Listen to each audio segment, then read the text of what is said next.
À tous, bonsoir à tous les suiveurs et à tous les inconditionnels de Grégoire am na solo duñ ci taay Papis Demba Cissé.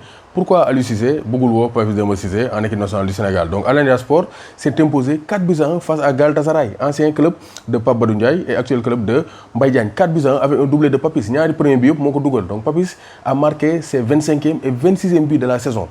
26 buts cette saison, tout comme sont confondus. Il a marqué 22 buts cette saison en championnat. Quel est l'attaquant sénégalais qui a marqué autant de buts? Donc c'est le meilleur buteur des Sénégalais en Europe. te muy gën a progresser dans les meilleurs buteurs en Europe de manière générale. Dans le top 10 muy gën a consolider sa place.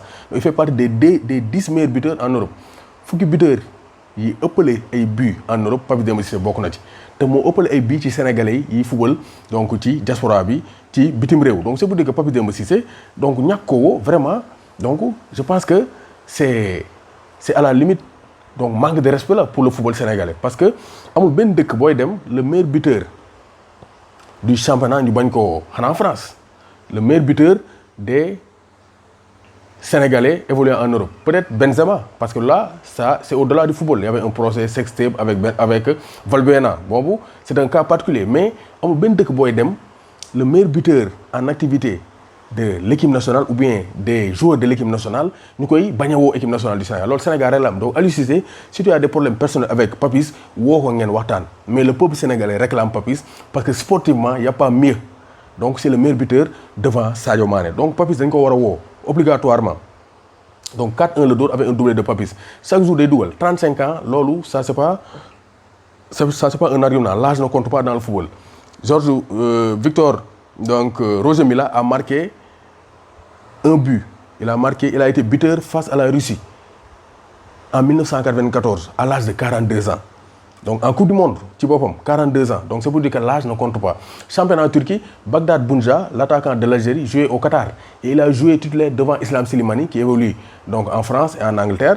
Et aussi Andy Dollo qui évolue en France. Donc Qatar, moo gën a néew doole Turquie. Alors que Bagdad Bounja était titulaire en Coupe d'Afrique des Nations. Donc championnat Turquie, ay amul doole ñàkk naa am doole loolu aussi du argument. Donc Papis Demba Cissé dafa war a ñëwaat. Cissé woowal ñu Papis Demba Cissé c'est le meilleur buteur des Sénégalais actuellement en activité. Donc dafa war a ñëw doomu Gaynde Njaay warul tiit warul ragal jeexagul. Koulibaly ak Napoli donc gagné nañ 2-1 ils sont imposés mais Koulibaly joué il était sous le coup de suspension pour cumul de carton. Donc prochaine journée lay ñëwaat. Ibrahima Mbaye moom aussi il ne joue pas moom Mouhamadou Fallilou Mbacké Sarr donc mon gardien là Mouhamadou Fallilou Mbacké Sarr. Ibrahima Mbaye c'est un latéral mais il est toujours sur le banc. Donc temps yi joué tout depuis la reprise il n'est pas titulaire. Donc gis nañu aussi fële ca Turquie Lamine Gassama joué aussi il est resté sur le banc moom ñu ngi koy xaar mu dellu ci France parce que actuellement il n'est plus titulaire indiscutable à Turquie. dafa nul 2 buts partout. Trabzonspor bu Pape Badou Ndiaye aussi dafa nul 2 buts partout. Donc nul Pape Badou Ndiaye boobu day arrangé Demba Ba. Demba Ba actuellement am na 4 points d'avance sur Trabzonspor. Donc à 3 journées de la fin donc Demba Ba il est presque champion. Donc bu gagner les 2 prochains matchs il sera champion de Turquie à moins que Pape Badou Ndiaye defaat faux pas Demba Ba teel a nekk champion. Une chose est sûre les Sénégalais continuent d'être champions. Fële ca Grèce Pape Abou Cissé était titulaire Ousseynou Ba bokk ci feuille de match bi dañ koy noppal. Donc Pape Abou Cissé a participé à la victoire de l'Olympiakos le Pirée face à Aris Salonique 4 lañ dóor Aris Salonique. Donc Olympiakos ñooy borom Grèce. Donc le Barça aussi s'est imposé avec un but de Luis Suarez. Griezmann talonnade, tir de Messi, Suarez fait que faut bombe ci camp yi et le tour est joué. Le Barça revient à 1 point du Real Madrid. Championnat en Espagne jeexagul ça va se jouer jusqu'à la dernière journée. Comme ni ko Zidane waxee championnat en Espagne suspense bi ça ne fait que commencer. Le Real a la pression face à Alaves. Le Real va jouer sans Marcelo et sans Sergio Ramos. doomu Gaynde Njaay warul tiit warul ragal.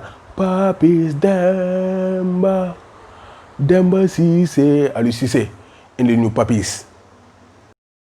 Mondial Sport le nouveau partenaire de Grégoire ONU Sport comme ni nga ko gisee temps yi Grégoire mooy defar ay pub di leen defal ay jeux concours noonu lay continuer di demee parce que Mondial Sport va accompagner Grégoire dans ses œuvres. Donc da ngeen am ay jeux concours 2 jeux concours chaque semaine ngeen gagné ay lot semaine bu ne da ngeen am 2 jeux concours mën ngeen gagné ay maillots ay blousons chaque semaine on va préciser ban lot ngeen di gagné. Donc su ngeen bëggee équipement rek dem leen ci Mondial Sport vous serez servi avec des prix imbattables. Donc Mondial Sport numéro WhatsApp bi 77 059 99 84